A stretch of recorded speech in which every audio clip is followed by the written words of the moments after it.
बाहर जितने संकट हैं दोस्तों वो यहाँ से निकल करके आए। जड़ें यहाँ हैं, बाहर पत्ते निकले हैं। अंदर तो बीज है, बाहर की तरफ वृक्ष छुपा हुआ है। जितने हमारे शरीर के रोग हैं, अंदर यदि आदमी के कर्म खराब हैं तो बाहर की तरफ सारे संकट होते हैं। इधर आदमी के पास कर्म खराब हैं तो आप एक रोग का इलाज नहीं कराइए, दूसरा हो जाता है। अभी आर्थराइटिस का करा रहे थे, अभी अस्थमा शुरू हो गया। अभी अस्थमा कराया नहीं कि डॉक्टर कह रहे हैं कि यहाँ कैंसर हो सकता है।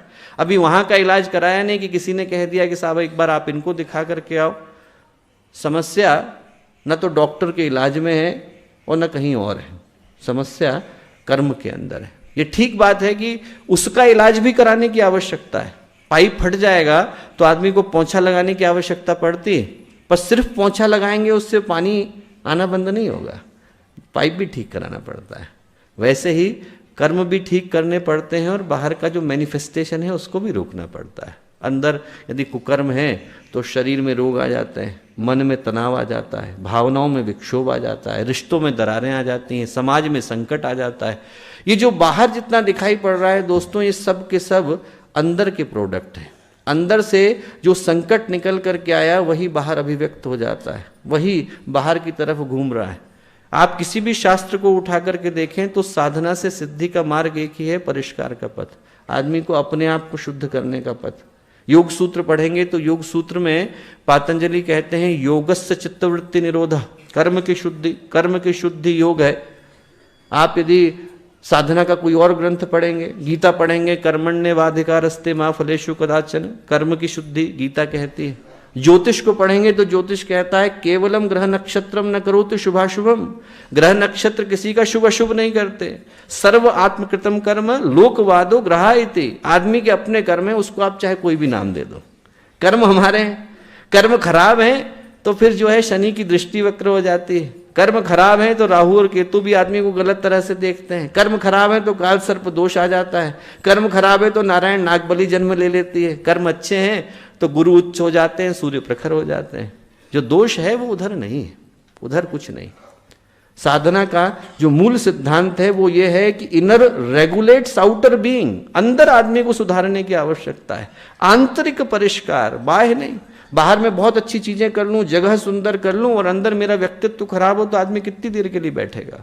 बाहर की सुधार की किसी आवश्यकता नहीं है दोस्तों, अंदर के सुधार की आवश्यकता है। कर्म हमारे, और ऐसा नहीं है कि इन कर्मों से किसी को निष्कासन मिलता हो।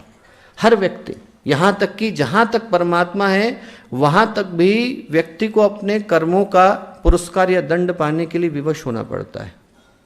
पुराणों में आप लोगों ने कथा पढ़ी होगी जलंधर दैत्य की। जलंधर दैत्य था और जलंधर को हरा पाने में भगवान शिव सक्षम नहीं हो रहे थे। क्यों? क्योंकि उसकी पत्नी का पुण्य बहुत ज़्यादा था। वृंदा जो है वो गंभीर रूप से सती थी और उसका सतीत्व इतना था कि भगवान शिव भी उनको हरा पाने में सक्षम नहीं हो पा रहे थे। तो भगवान विष्णु ने भगवान शिव की सहायता के लिए छल किया, सतीत्व का हरण किया वृंदा का। उससे जलंधर का जो बल था वो कमजोर पड़ा। जलंधर का बल कमजोर पड़ा तो जलंधर को हरा पाए, पर कर्म था ना, तो कर्म का दोष भगवान को भी लेना पड़ा। कर्म के 3 दोष लगे। वृंदा निर्दोष थी, पर वृंदा को निर्दोष होने के बावजूद समाज के लांछन को स्वीकार करना पड़ा, तो वो कर्म माँ सीता को उठाना पड़ा। निर्दोष थी, निर्दोष होने के बावजूद किसी ने कह दिया कि साहब उनका चरित्र सही नहीं है, भगवान हटाने को तैयार हो गए, अयोध्या से बाहर जाने को कह दिया। अयोध्या से बाहर जाने को कह दिया तो आप विश्वास नहीं करेंगे, वाल्मीकि आए, वाल्मीकि ने कहा कि मैं इस युग की छोड़ दीजिए, पिछले जितने युग हैं जब से मैं तपस्या कर रहा हूं, सारी तपस्याओं को यहां रख करके सौगंध लेता हूं कि सीता निर्दोष है। एक अयोध्यावासी ने नहीं सुना, सारे अयोध्यावासियों ने कहा कि नहीं, सीता को जाना पड़ेगा। विभीषण आ गए, विभीषण ने कहा कि अरे साहब मैं लंका में रहता था, मैं बता रहा हूं कि सीता निर्दोष है। नहीं सुना, जाना पड़ा और सीता जी को वो कर्म लेना पड़ा जो उनका नहीं था। निर्दोष होते हुए उनको जाना पड़ा। और वो ऐसा नहीं है कि अयोध्यावासी इससे वंचित रह गए, ये कर्म उनको लगा तो अयोध्यावासियों को सरयू में जाकर के सारे अयोध्यावासियों को प्राण त्यागने पड़े। कर्म हर एक को लगता है। भगवान राम को लेना पड़ा, भगवान राम भगवान विष्णु के अवतार, उनको ये कर्म लेना पड़ा क्योंकि उनने छल किया था। उनको कर्म ये लेना पड़ा कि जिंदगी भर घूमे और अपनों से वियोग में घूमे। जैसे ही उनको राजपाट मिलने वाला था, वनवास मिल गया, घूमते रहे। जैसे ही वनवास समाप्त होने को हुआ, सीता का अपहरण हो गया। सीता को लेकर के आए, जैसे ही राज्य में पहुंचे वैसे ही लोगों ने लांछन लगाना शुरू कर दिया, सीता चली गई। पुत्र को अपने देख नहीं पाए, लवकुश को नहीं देख पाए, और जब लवकुश से मुलाकात हुई तो राम के शरीर छोड़ने का समय आ गया। जिंदगी भर वियोग में घूमते रहे। भगवान को लेना पड़ता है। और भगवान शिव, जिनकी सहायता के लिए भगवान विष्णु ने कार्य किया था, उनको भी ये कर्म लेना पड़ा। भगवान शिव को दासत्व स्वीकार करना पड़ा, क्योंकि भगवान विष्णु ने उनकी सहायता के लिए काम किया था। तो भगवान शिव को हनुमान के रूप में जन्म लेना पड़ा और जिंदगी भर भगवान राम के दास के रूप में गुजारना पड़ा, सेवक के रूप में गुजारना पड़ा। भगवान को भी कर्म लेना पड़ता है। कर्म हर एक को लेना पड़ता है। कोई यदि इस धोखे में है कि हमको नहीं लेना पड़ेगा, तो उसका धोखा तभी तक सक्षम है जब उसे लगे कि वो भगवान राम से ज्यादा शक्तिशाली है। आप भगवान शिव से ज्यादा ताकत लेकर के आए तो मैं नहीं जानता, आप भगवान विष्णु से ज्यादा जो है शक्तियां लेकर के आए तो मैं नहीं जानता, पर यदि उनसे नीचे हैं तो कर्म लेना पड़ेगा। कर्म हर एक को लेना पड़ता है। मांडव्य ऋषि की कथा आती है और बड़ी प्यारी कथा आती है। ध्यान में थे, इतनी देर में किसी की गायें जो है भागकर उनके आश्रम में आ गई। पीछे से गाय का जो है रखवाला आ रहा था, उसने कहा कि मेरी गाय चुराने का प्रयत्न कर रहा है। मांडव ऋषि मौन में थे तो बोलते नहीं थे। तो वो जो है राजा से जाके शिकायत करी और राजा ने कहा कि साहब हमारे राज्य में जो भी चोरी करता है उसको सूली की सज़ा दी जाती है। तो सूली की सज़ा ऐसी होती थी पहले के समय में कि बिठा दिया करते थे और धीरे धीरे करके फरसा ऊपर से आता था, धीरे धीरे काटता जाता था, बहुत कष्ट होता था। पर मांडव ऋषि ने एक विरोध नहीं किया, ये नहीं कहा कि मैंने नहीं किया ऐसा। बैठे रहे शांत होकर के, बोले यदि मेरा कोई कर्म है तो मैं स्वीकार करता हूँ, मेरा कर्म है तो मैं उसको गर्व के साथ स्वीकार करता हूँ, मेरा कर्म मेरी तरफ आ रहा है। राजा को थोड़ी देर में सत्य पता चला कि ऐसा था नहीं, वो तो ऋषि थे। भागे गया, दौड़ करके चरण छुए, बोले महाराज मुझे क्षमा करिए, मेरे से बहुत बड़ी गलती हो गई। प्राण जाने को थे मांडव ऋषि के। मांडव ऋषि बोले राजा तुम मेरे दोषी नहीं हो, तुम्हारे पास जो साक्ष्य गए तुमने उसके आधार पर निर्णय लिया, तुम मेरे दोषी नहीं हो। बोले मेरे दोषी वो लोग हैं जिनने कर्म के निर्धारण की व्यवस्था बनाई, मैं उनसे जाकर के प्रश्न करूंगा। ऊपर पहुंचे, यम को बुलाया, यम आए। यम से उन्होंने कहा कि साहब एक बात बताओ, मेरा ऐसा कौन सा कर्म था कि मुझे सूली मिली निर्दोष होते हुए। तो यम ने कहा कि भाई आपका एक कर्म था कि जब आप 8 साल के थे तो आपने जो है एक चिड़िया की आंख में तिनका चुभा दिया था। बोले कर्म था। मांडव ऋषि ने प्रश्न किया मुझे बोध था, जब मैं 8 साल का था तब मुझे होश था कि मैं क्या कर रहा हूं, इतना विवेक था मुझे।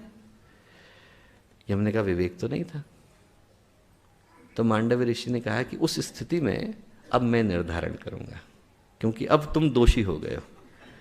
तो उन्होंने कहा अब निर्धारण मैं करूंगा। पहला निर्धारण मांडव ऋषि ने किया कि यदि 12 साल से नीचे का बच्चा है तो उसके कर्म आधे आधे स्वीकारने पड़ते हैं। माता पिता को, बच्चे को तो बोध है नहीं, माता पिता को जानकारी देनी चाहिए थी कि क्या करना है क्या नहीं करना। 12 साल से नीचे के बच्चे के लिए आंशिक कर्म लगता है। उससे नीचे का जो बच्चा है जिस तक बोध नहीं है तब तक माता पिता जिम्मेवार हैं, माता पिता को कर्म लगेगा। पहली बात ये। दूसरा बोले कि चूंकि तुम यम हो, न्याय के सिंहासन पर बैठे थे और होते हुए तुमने इस अन्याय को होने दिया, तो बोले इसलिए क्या है कि अब मैं तुम्हें श्राप देता हूं कि तुम धरती पर जाकर के जन्म लो। और बोले एक साथ तुम 2 रूपों में जन्मोगे, एक में राजा बनोगे पर विवेक नहीं होगा, जिंदगी भर भटकते रहोगे। एक में विवेक होगा पर अधिकार नहीं होगा, भटकते रहोगे। तो यम एक साथ आए, विदुर के रूप में आए और धृतराष्ट्र के रूप में आए। धृतराष्ट्र के रूप में राजा बने पर बोध नहीं था, भटकते रहे जिंदगी भर, माया के चक्र में पड़े रहे। धृतराष्ट्र शब्द निकल करके आया, धृत का मतलब चिपकना, राष्ट्र का मतलब देश। जो देश के साथ चिपक करके बैठ जाए वो धृतराष्ट्र है। बाहर से दिख रहा हो इससे फर्क नहीं पड़ता, अंदर से तो दिख नहीं रहा है। तो धृतराष्ट्र जो है वो भटकते रहे। विदुर के रूप में आए, विवेक पूरा था, अधिकार जरा सा भी नहीं था, कभी यहाँ रहे कभी वहाँ रहे, कभी इधर रहे कभी उधर रहे। तो क्या है, कर्म हर एक को लेना पड़ता है। जो कर्म की व्यवस्था करते हैं यम, उनको लेना पड़ता है। तो हमको आपको कौन छोड़ने वाला है, हर एक को लेना पड़ता है। कर्म आ जाता है दोस्तों, समय पर दरवाजे पर नॉक करने लग जाता है। यथा धेनु सहस्रेषु वत्सो गच्छति मातरः तदा यच्च कृतम कर्म कर्तारम अधिगच्छति। जैसे करोड़ों गायों के बीच में बछड़ा अपनी माँ को ढूंढ लेता है, वैसे ही करोड़ों प्राणियों के बीच में कर्म अपने कर्ता को ढूंढ लेता है। ढूंढ लेगा, वो पहुंच जाएगा, आपके पास आ जाएगा। और ऐसा नहीं कि हम ही मानते हैं, मुसलमानों में आप उठा करके देखो तो मुसलमानों में कहते हैं कि जब भी पूछता हूं कि खुदा मेरा हाल देख, हुक्म होता है पहला अपने नाम कमाल देख। किया क्या है पहले ये तो देख, हाल तो बाद में देख, पहले ये देख कि तूने किया क्या है। तो दोस्तों कर्म हर एक को लेना पड़ता है, और यही जो कर्म की शुद्धि है यही साधना से सिद्धि है। कर्मों की शुद्धि, अपना परिष्कार, यही अर्जुन का महाभारत है, यही देवासुर संग्राम है, यही गुरुदेव की महापुरुष चरण साधना है। और इस साधना को करने के लिए किसी दूसरे के सहारे की जरूरत नहीं पड़ती। आदमी मैराथन की दौड़ पर जाए और किसी की पीठ पर चढ़ करके बैठ जाए तो मैराथन की दौड़ उसकी थोड़ी है, किसी और की। वैसे ही आदमी सोचे कि साधना तो किसी और से करा लेंगे, वो संकल्प ले लें, वो थोड़ा सा कर देंगे, उनसे पूजा करा देंगे, उनसे हम लोग ज्योतिष पढ़वा देंगे, उनकी हो जाएगी, आपकी नहीं होगी। आपके लिए आप ही को साधना करने की आवश्यकता है। साधना से सिद्धि का पहला सिद्धांत बाहर नहीं भीतर है।